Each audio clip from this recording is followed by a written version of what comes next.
प्रिय छात्रों, मैं एक बार फिर से लेकर प्रस्तुत हूँ कक्षा 11वीं के हिंदी के पद्य खंड में संकलित साखी नामक पाठ के कुछ दोहे को, जिसके रचयिता कबीरदास जी हैं। तो पिछले वीडियो में 5वें तक हो गया था, आज 6वें से प्रारंभ करेंगे। तू करता तू भया मुझ में रही न हूँ, बारी फेरी बल गई जिद देखूँ तित्तू। तो कबीरदास जी कहते हैं तू करता तू भया, कहते हैं कि हे परमात्मा, मैं तू रटता रहा, मैं तुमको ही कहता रहा, मुझ में रही न, मुझ में हूँ में अहंकार, मुझ में कोई अहंकार नहीं रहा। बाली फेरी बल गई, यानी मैं तू जो रटता रहा तुमसे, तुम्ही में लीन हो गया, मैं भी जो है स्वयं ही तू हो गया। अब मुझे अपने अलग होने का अनुभव नहीं होता, जो मेरा समस्त अहंकार था वह नष्ट हो गया। बाली फेरी बल गई जिद देखो तित्तू। तो परिणाम स्वरूप यह हुआ कि मेरा जो बाली फेरी मतलब जन्म मरण के क्रम का जो सिलसिला था वह समाप्त हो गया। जिद देखूँ, जिधर मैं देखता हूँ तुम्हारे ही दर्शन होते हैं। तो 7वें में है कबीरा सूता क्या करे, काहे न देखे जाग, जाके संग ते बिछोड़िया ताहे के संग लाग। कबीरदास जी कहते हैं कि हे जीव, कबीरदास जी कहते हैं कि हे जीव, तू क्यों सो रहा है, हे जीव तू क्यों सो रहा है, काहे न देखे जाग। तू जो है उठकर जाग कर क्यों नहीं देखता कि जाके संग ते बिछोड़, जिसके संग, जिस अज्ञान के कारण तुम जिस ईश्वर को के साथ को छोड़ दिए थे, भूल गए थे, जिस ईश्वर से तुम बिछड़ गए थे, तुम ज्ञान प्राप्त करके, जो ताकि संग ज्ञान प्राप्त करके तुम उसी के साथ लग जाओ, ताही के संग लाग, उसी के संग ईश्वर के साथ तुम लग जाओ। कैसो कह के कूकिए ना सोई असरार, रात दिवस के कुकड़े कबहू लगे पुकार। 8वें में कहा गया केसो यहाँ केसो तात्पर्य राम।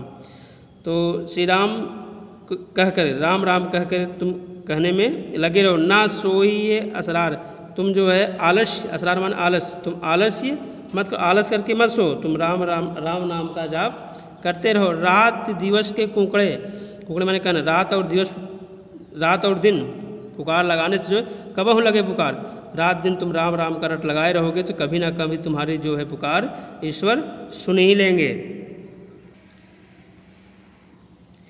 9वें पद्यांश में कहते हैं लंबा मार्ग दूर घर, निकट पंथ विकट पंथ बहुमार, कहो संतों के उपाय ये दुर्लभ हर दीदार। लंबा, उस ईश्वर को प्राप्त करने का लंबा मार्ग दूर घर, उस ईश्वर प्राप्ति का मार्ग जो है अत्यंत ही लंबा है। ईश्वर प्राप्ति का मार्ग जो है अत्यंत ही लंबा है, और ईश्वर का निवास स्थान भी क्या है, दूर है। लंबा मार्ग दूर घर, उसका घर ईश्वर की प्राप्ति का जो है मार्ग भी लंबा है, और उसका ईश्वर का निवास स्थान भी बहुत दूर है। विकट पंथ बहुमार, और वहाँ तक पहुँचने का जो रास्ता है वह अत्यंत ही दुरूह है, कठिन है, क्योंकि उसमें काम क्रोध मद लोभ ईर्ष्या आदि जो है अनेक बटमार जो है बैठे हुए हैं, अनेक लुटेरे जो है बैठे हुए, तुम्हें ईर्ष्या काम क्रोध लोभ सब ईश्वर के पास नहीं पहुंचने देंगे।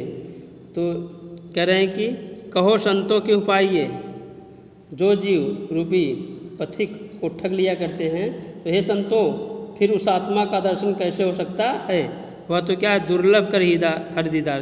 तो ईश्वर का जो है दीदार जो है दर्शन जो है बहुत ही दुर्लभ है, कठिन है। यह तन जालो मश करो, लिखो राम का नाम। कबीरदास जी जो कहते हैं कि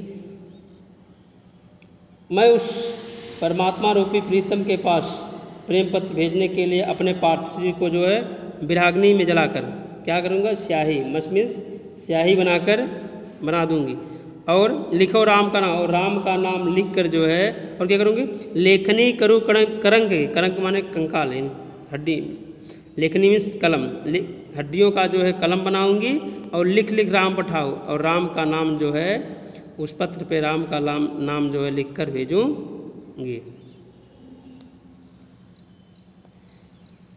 तो अंतिम में कहा कि मैं उस परमात्मा रूपी प्रीतम के पास जो है प्रेम पत्र भेजने के लिए पार्थिव शरीर को विरग्न में जलाकर स्याही बना दूंगी और हड्डियों का कलम बनाऊंगी और उसी से जो है अपने प्रीतम राम का नाम लिखकर उनके पास पहुंचाऊंगी। तो इस वीडियो में बस इतना ही। अगले वीडियो में अगले पद्यांशों के लिए प्रस्तुत होंगे।